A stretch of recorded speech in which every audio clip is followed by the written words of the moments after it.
Hi, everybody. Welcome to the syllabus lecture. So I want to go over the syllabus, and then I'm going to also go over Moodle with you so that you understand how to navigate through this class. All right, so this is Anatomy and Physiology Fundamentals, Bio 111. We meet every week, but it is online. So you're going to be entering the class on your own online and going through the different activities that we have. If you're interested in getting a hold of me, you can email me at kwinters@sandberg.edu. You can also message me through a Dropbox message board that I have.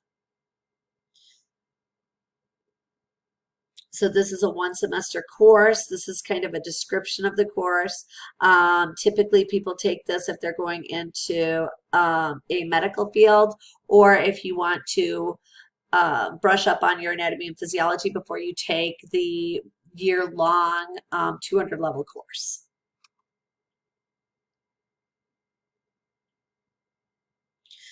This is just telling you the general education outcomes that you will get that we're going to cover throughout this course and throughout your time at Carl Sandburg College.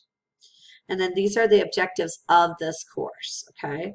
The textbook that we use, I believe I have it right here, is Essentials of Human Anatomy and Physiology.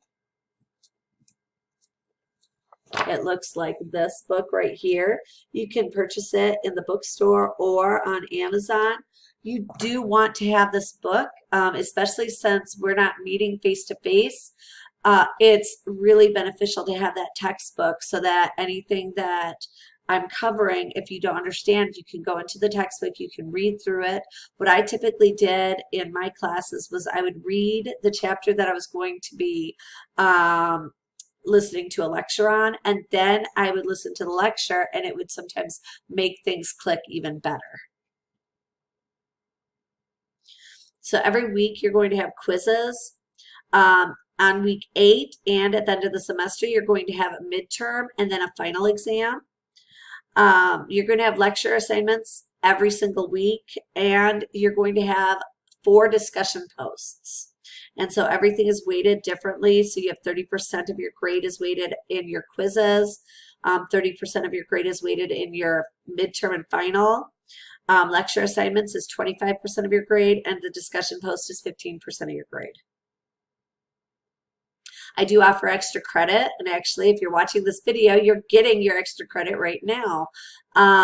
So watching these initial videos that are on the introduction page is your extra credit portion, okay? You're going to get 25 points for watching both videos and answering the questions correctly. So you want to make sure that you watch the videos and you're listening so you can answer those questions so that you get those points, okay? So extra credit is only going to be given, though, if you're doing normal assignments. You're not going to gain 25 points here and then not do a couple of your weekly assignments because you already did this. You need to do your normal assignments as well. It's extra. The assignments are actually important. This is extra stuff, okay, to help you understand the course. So I make videos online. I use a computer website called Screencast-O-Matic, and that's how I make my videos. Then I pull them through another website called Edpuzzle, where I can then ask questions. This allows me to not only verify that you're watching the videos, but verify that you understand what I'm saying.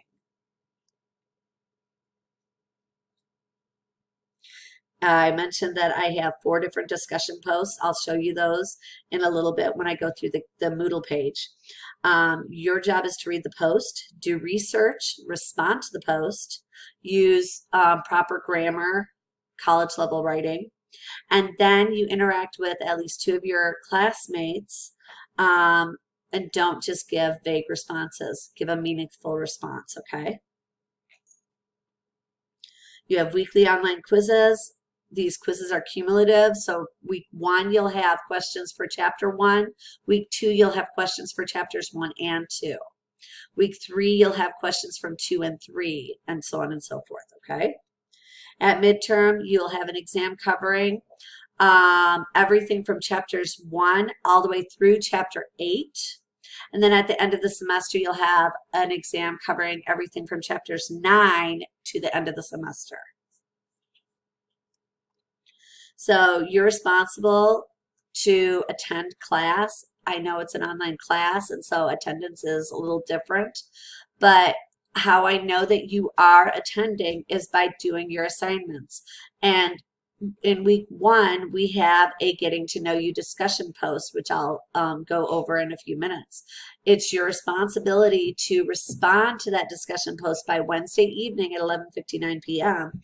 This is how I'm going to know that you're actually participating in my class. I have to put in an attendance roster on Thursday. And so if I don't have you responding, that tells me that maybe you're not actually participating in my class. Okay, so if you are not participating, then I will have to mark you as not attending, and then you'll be dropped from the class. Another part of attendance, if you are not participating in class for 4 weeks straight, so basically, or for 4 weeks. So maybe by midterm, you did week 1 and 2, then you decided not to do week 3. You just didn't jump on and do any of the work in week 3. You didn't do any of the work in week 4. You didn't do any of the work in week 5. You jumped on and did some work in week 6, and then you didn't do any work in week 7 or 8.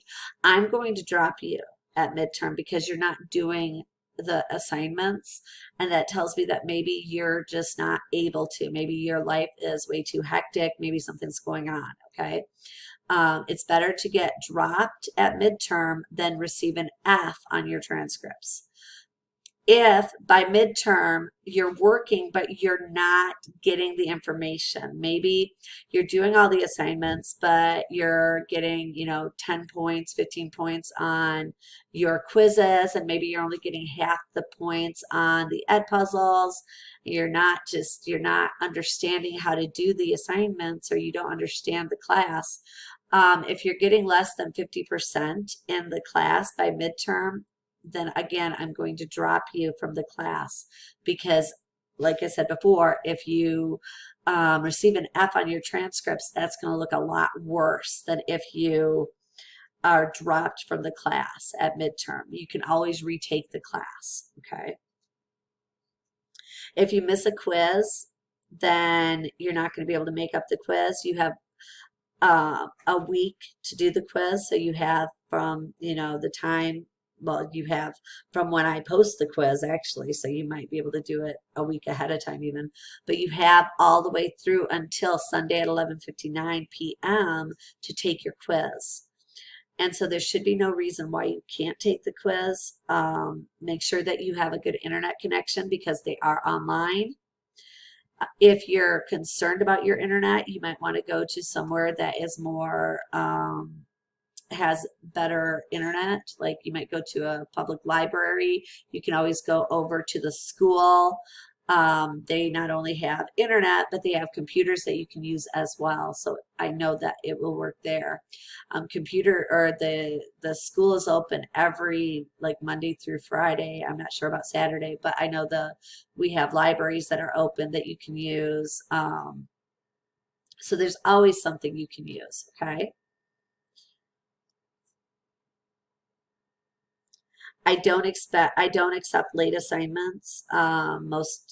For the main reason is because everything is online, so it's available to you. You can always do stuff early. You just can't do stuff late.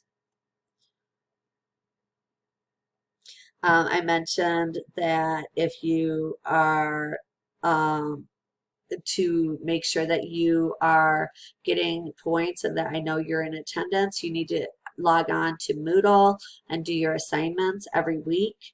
If you don't attend for 3 weeks of class, then I can drop your letter grade by 1 full grade. So that means at the end of the semester, if you were going to get a B, I might give you a C because you missed weeks 7, 9, and 10 or whatever. So you want to make sure, or if you miss, yeah, 7, 9, and 10. But if you miss more than 4 classes, then you'll just receive an F. That's 1/4 of the course. In general, if you're missing that much, there's probably something going on in your life that is causing the problem. If you're talking to me, then I can give you more advice and say maybe this is a bad semester for you. Maybe you need to retake the class in the fall or, something like that, or, next spring, whatever. And of course, you have to access Moodle in week 1, otherwise you'll be marked as not attempting. And I already mentioned this. By midterm, any grades lower than a 50% will be dropped. Okay. So you want to make sure that you're paying attention to your grades. I will be posting grades. I'm constantly jumping on to my Moodle. I'm making sure I really try hard to interact with each of you. This is an online course, so sometimes students don't feel like they're getting as much interaction. I will try to respond to emails. If you have emails, I have discussion posts for every single week that are just interactive discussion posts, not for points. So you can always ask questions there. I'll show you those in a little bit. I'm going to constantly be trying to interact with you guys, but it is ultimately your responsibility for your own success. It's always the student's responsibility. I can bring you to water, but I can't make you drink, type of thing, right? So if at midterm you're getting, say, a 64%, and I'm like, hey, you need to work harder, I'm not going to drop you at midterm. I'm going to tell you, hey, you need to work harder. And after that, it is your choice to drop yourself from the class. So if you are failing, if you can't keep up, I can't do anything anymore. Now it is your job to either put forth that effort and get the grade that you want, or say, you know what, this semester is, I've had way too many things go on. I need that break. I'm going to drop the class and I'll retake it. And that is not a bad thing. I have had to drop classes. It happens. That doesn't mean that you're not doing a good job. That means that you're being responsible for your own success. Okay, so that's a good thing. I will be sending out reports. I try to do it very often just to keep people realizing what their grade is. And if you don't understand why you're getting a report, if it says, hey, you're getting a C, and you're like, wait, no, I should be getting an A, talk to me, because that's the only way that I can look at stuff and say, oh, I see where, you did respond to this. I didn't notice that response. Or, oh, last semester I had a student who, for whatever reason, I couldn't see their name, and so I didn't see their discussion post.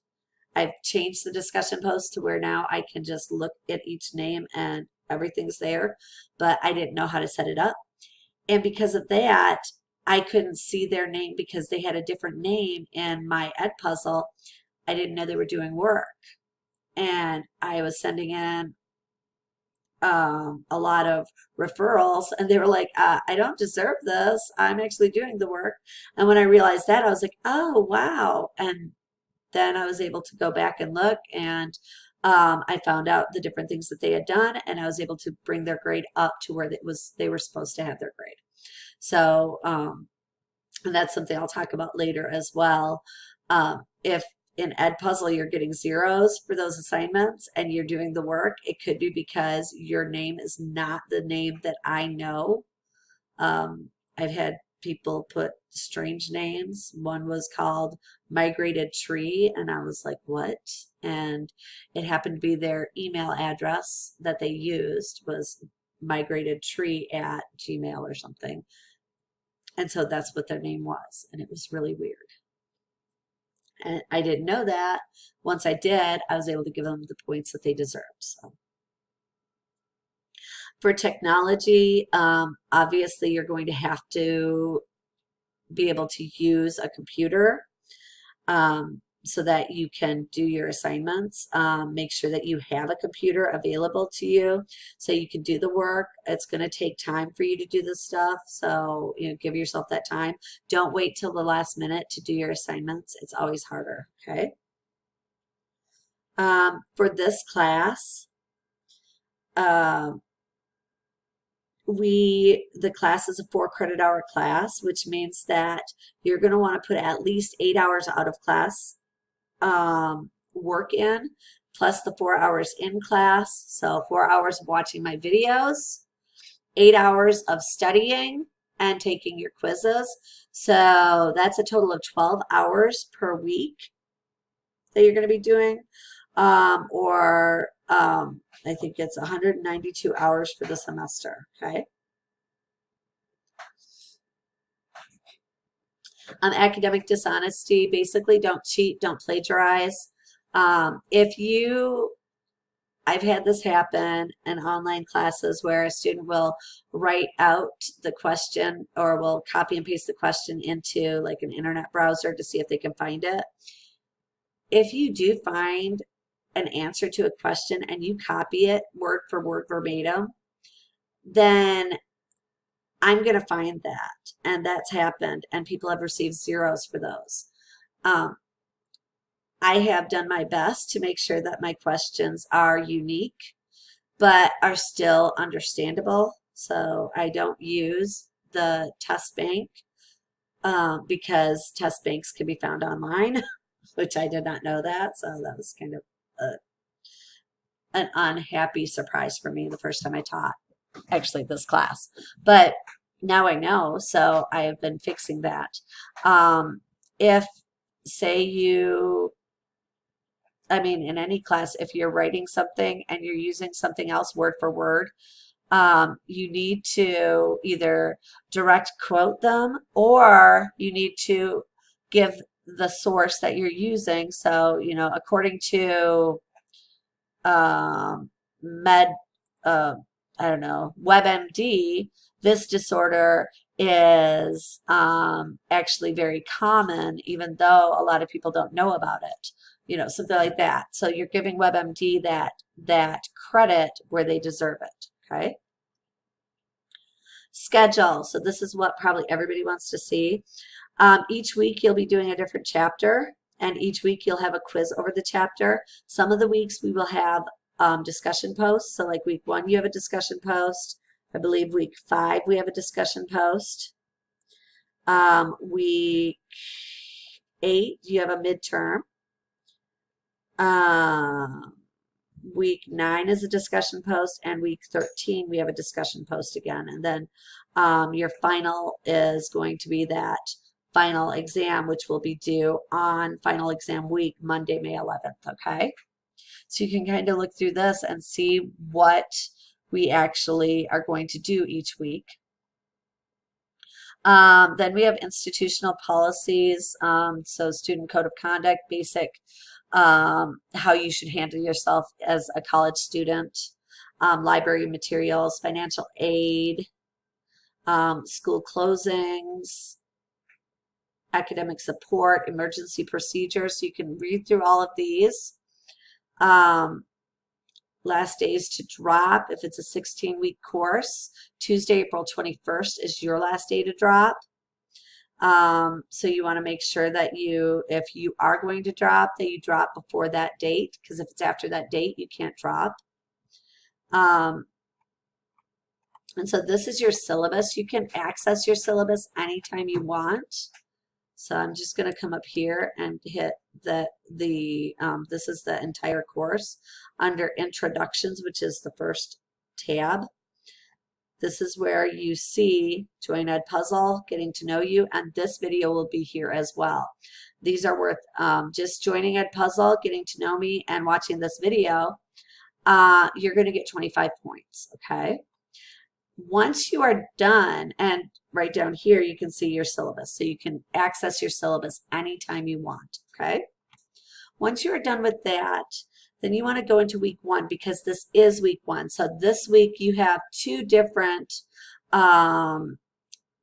modules to go into. You have the introduction module and week 1 module. Go into week 1 module, and it tells you about what we're doing this week. I'm gonna here you have a discussion post. Make sure your initial post is posted by January 15th, and the 2 responses are by the January 17th. You have a lecture assignments posted. They're due by January 18th. All of your Edpuzzle assignments will be due at the same time. And then you have quizzes that will be due by Sunday, January 19th, okay, for the first week. So then here is a forum. This forum here is where you can just ask questions. If you have questions about how to navigate the course, this is week 1. This is where most of those questions are going to come in. If you have questions about what you're learning, so I have your lecture here, I have your study guide here, and then I have your Edpuzzle. So say you're watching lecture 1, chapter 1, lecture 1, and you have a question, you can come here and you can post on here. You just click on the week 1, and then you reply to this. Click reply and say, hey, I don't understand how anatomy and physiology are different. I always thought, you know, the study of the human body and its function was anatomy. I've never, you know, or something like that. And then I can respond to your question, but other people who may have the same exact question can also respond. And so I have this little blurb in there. Anyone who does respond to a question before I do, so say Susie, and I don't know if there's a Susie in the class, I'm just making up a name, asks the question.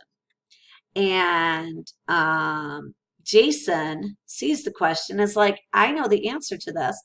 Jason can then respond to Susie's question with the information, the correct information. I will be checking this very often, okay? And if I see that Jason gave the correct information, I'm going to say, hey, Jason, you gave the correct information. That's awesome. You're going to get a bonus point towards your midterm or towards the final, depending on if it's the first half or the second half. So you can gain only 1 bonus point per discussion board. So if Jason answers 12 questions in week 1, Jason still will only get 1 point. This is a way so that everyone can be responding and gain extra credit points, which basically means you can get 8 extra credit points towards your midterm and 8 extra credit points towards your final, okay? If you respond each week. And you don't have to respond if you don't want to. You don't even have to ask questions on here, but it's definitely here for that purpose.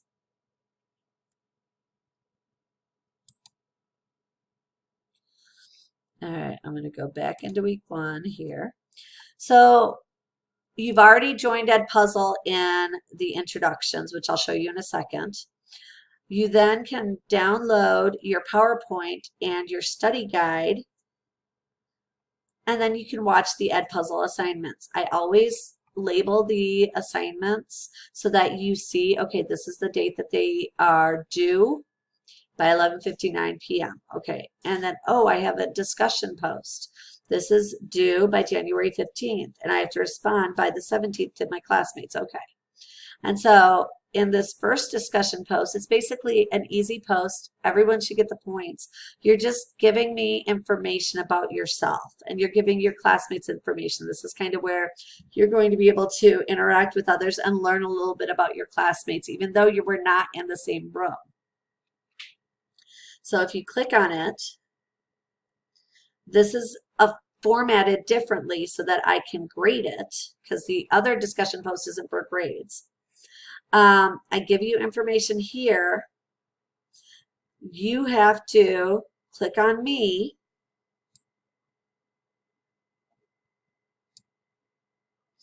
You read my information.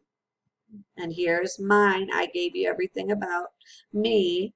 And then you reply and you answer those same questions, okay? And that will allow you to interact, and I can then see your response, and I can see who you've talked to, and I can grade it. So I'm going to go back to Edpuzzle because I talked about it once, but I want to go back up here in Introduction. If you go down here, oh, no, I'm sorry. I want to go into Introductions, not Introduction to EMP. There you go. On here, it says Join Edpuzzle. So it's going to bring you to a place like this. You're then going to copy this link into your browser. So I will just do that. Copy link. And I'm going to open up a new browser. And go boom. So now, okay, so now I'm going to, students are going to be able to join me. So I think I'm in my own class. So I'm going to log out so that students will see what they see. Join Edpuzzle. And then you're going to log in or create. So it should say, don't have an account, sign up. So you're going to hit sign up with Google or sign up with Edpuzzle. So here's the deal. When you join Edpuzzle, you want to make sure that whatever name you use is a name that I know. So if you are signing up and you use your Google account, right?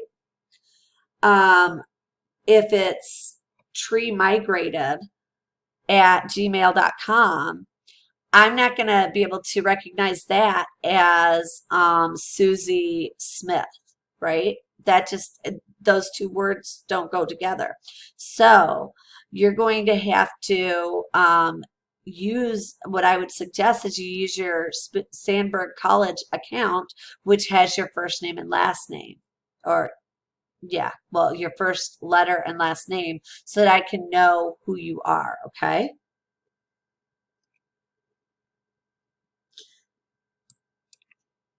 And I think I said that in here, didn't I? I guess not, I didn't. Okay, I'm not going to worry about that. But all right, so let me go into your Edpuzzle. Once you have an account, and I'm just letting you know, my name is Krista Winters. I'm going to just sign in with this because this is the account that I use. My account is a shared account with my colleague. Oh, hold on, let me.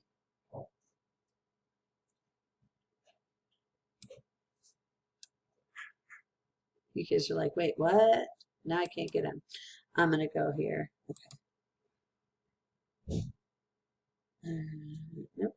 I'm signing in. There we go. All right. Once you are in,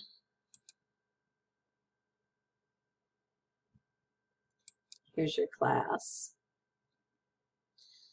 And you have different assignments that you have to do.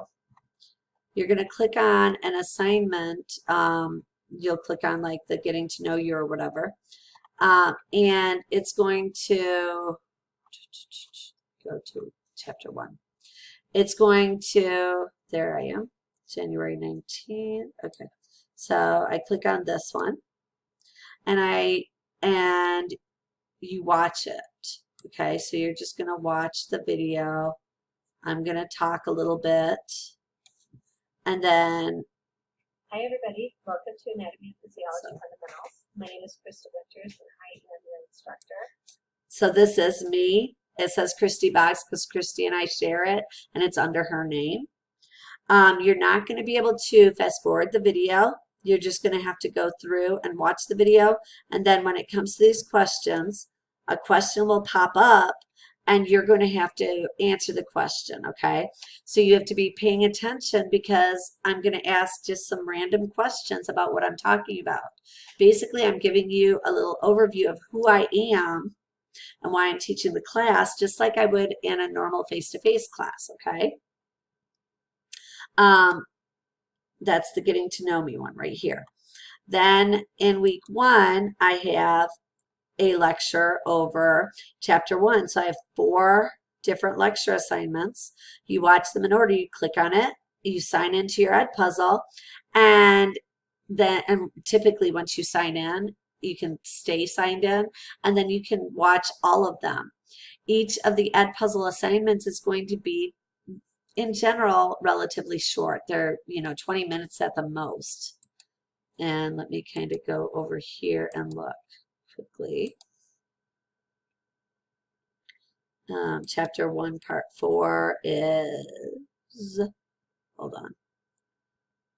I just want to see how long it is. Yeah, 8 minutes. So, you have, 5 or 6 questions and you have an 8-minute video.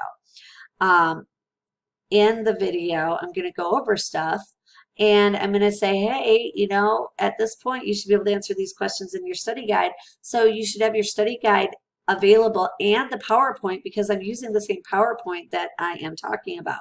That's going to help you so that you are prepared for that first quiz. Okay. Once you have all of the lectures for chapter 1 done, so you're done with all of this, up here at the very end, you can see here I have quizzes, midterms, and finals. Oh my. So you've done chapter 1. Now you have to do the quiz. So if you look down here, it says quiz 1 is due Sunday. So you're going to come over here to the quiz module. And actually, I have 2 quizzes available. I have one quiz here. It's 50 multiple choice questions, and you have 45 minutes to complete it. So just under a minute. In general, 50 multiple choice questions, people can get done in, 30 to 40 minutes. So I'm a little bit generous. I don't do a full minute per question, but I do relatively close to that. And then I have quiz 2 here, which covers chapter 1 and 2. There's 40 multiple choice questions from chapter 2 and 20 from chapter 1. These multiple choice questions might be the same that you get up here. They might be different. It just depends, okay? But this one is due by January 19th. This one is due January 26th.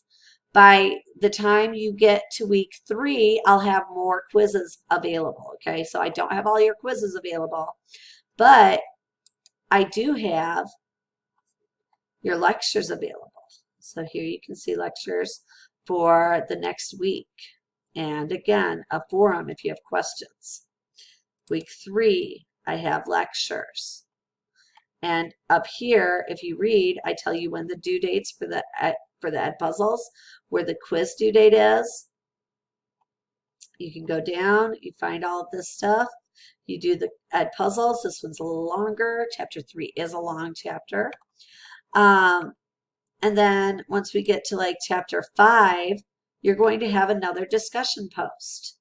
So we have our normal forum up here, but then down below at the bottom, we have a discussion post. These are already available, which means you can do work ahead. There are certain things I don't have available, like all of your quizzes, but there are some things you can do. You can work ahead on your discussion posts.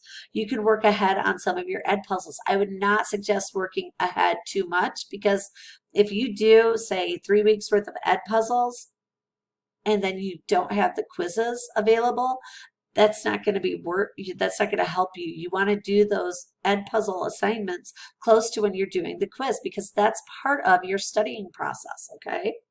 And you'll forget otherwise. But you can always work ahead if you want. I'll be adding quizzes probably 2 or 3 a week throughout the semester. I have every chapter I have the Edpuzzle assignments available. So you can watch them anytime. you have to watch them. You have to get or pay attention to the questions, like listen closely, because you only get one chance. Edpuzzle is one of these interesting sites where you don't get to go back and do it again and again. You do it, you answer, and if you get it wrong, you get it wrong. So make sure that you're paying attention, because I don't typically ask hard questions on these Edpuzzles, but I do ask questions and you have to be paying attention, okay? So I hope that you understand everything I went through. I'm going to be posting this under the introductions. And if you have questions, use your, I'll go to the introductions one. Use this, oh, I don't have a forum here. And week one, I have the forum. Use this week one forum to say, hey, I don't understand. I did this Edpuzzle, but you didn't make it clear how to sign up or how to do something. And I can answer those questions, okay? All right, so you have a wonderful day and good luck in this class. I'm excited to go through this semester with you. Bye.